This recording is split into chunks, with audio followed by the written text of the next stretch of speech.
Looitjie gewen.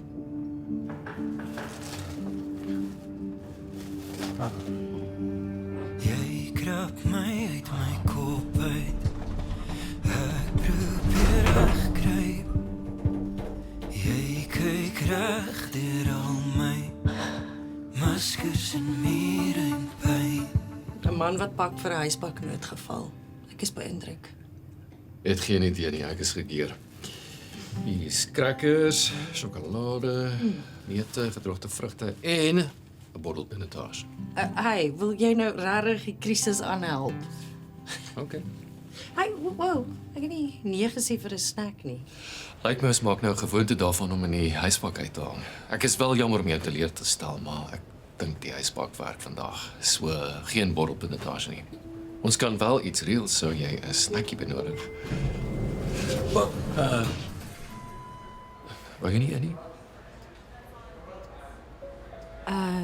Getroude mans is nie my vibe nie. Hallo. Erika, Kom jy of verwag jy 'n rooi tapuit?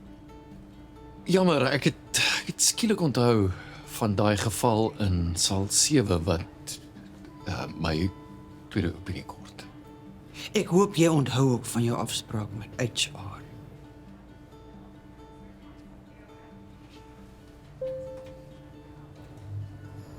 Jy weet ek date nie. Ek moet eet en jy moet eet, so.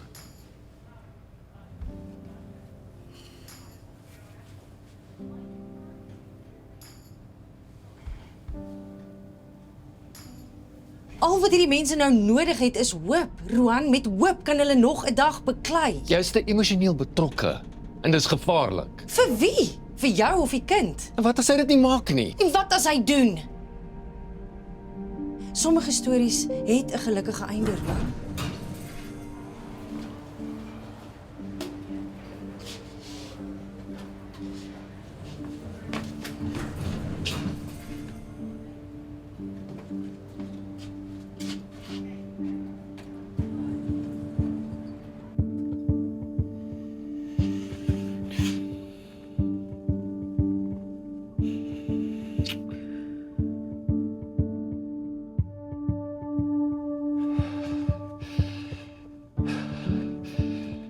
Jammer.